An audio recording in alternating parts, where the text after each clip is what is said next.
All right, so this is Jack Thacker for Intercultural Communications class. And today this video is going to be discussing how to communicate effectively with someone of a different culture. And so for me personally, my scenario has to do with the Japanese culture because I've always wanted to go to Tokyo and visit Japan. That's just one of the things I've always wanted to do. I'm working on saving up money to do that, so it's a big travel goal for me personally. So the scenario that I came up with that made the most sense to me was having to transfer USD dollars into Japanese yen. I feel like there could be some cultural barriers that might come up while I'm trying to do that, while I'm at whatever booth or Japanese building that lets you transfer your money from country to country. So what I put into the AI ChatGPT was how to communicate effectively with someone of Japanese culture whilst trying to transfer USD into Japanese yen. And so what the AI said was that I should be mindful of indirect communication. Japanese culture tends to value indirect communication, where individuals may use subtle hints or nonverbal cues to convey their thoughts or intentions.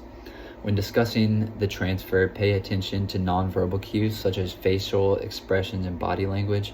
Be sensitive to indirect requests or suggestions. This approach can help establish rapport and avoid potential misunderstandings.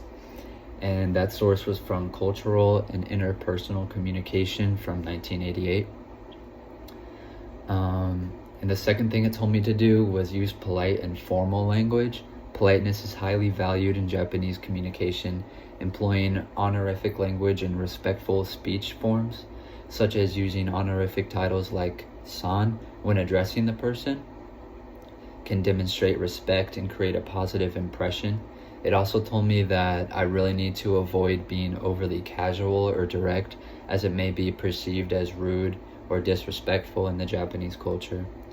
And that source was from Politeness Phenomenon in Japanese, and that was also from 1988. And so the third and final thing that it told me to do was make sure to provide clear and concise information when being polite and indirect. It is still crucial to communicate your needs clearly and concisely. Clearly state your intention to transfer American dollars into Japanese yen and provide all the necessary details such as amount of money and preferred method of transfer. Avoid ambiguity or assuming that the other person understands your needs implicitly. And that source was from Communicating with Strangers, an approach to intercultural communication from 2003. And so my response to the advice and resources given, I think that pretty much everything that it told me to do was really straightforward and just really clear, good, crystal information. So I think that the AI really was honestly super helpful in that. I mean, it brought up stuff that I never would have thought of to do, never would have possibly known to do, nothing I would have thought of on my own. And I feel like without reading that, I would have gone into that situation and definitely done or said some of those things that are considered rude and disrespectful in the Japanese culture. So I was really thankful to have read that, and now I have that knowledge going into it. So the resource that I found, pretty much it said a lot of the same stuff but a little differently. It said to avoid pointing.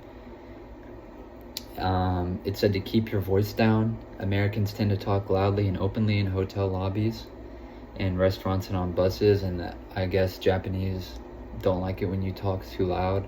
Present a request gently.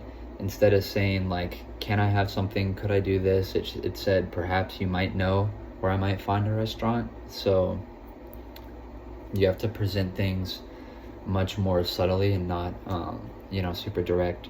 So that was kind of like what the AI said, but a little less information.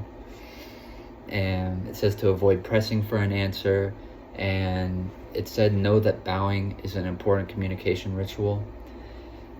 Traditionally, the person of lesser social status bows, but even a small bow shows respect for the person and the culture.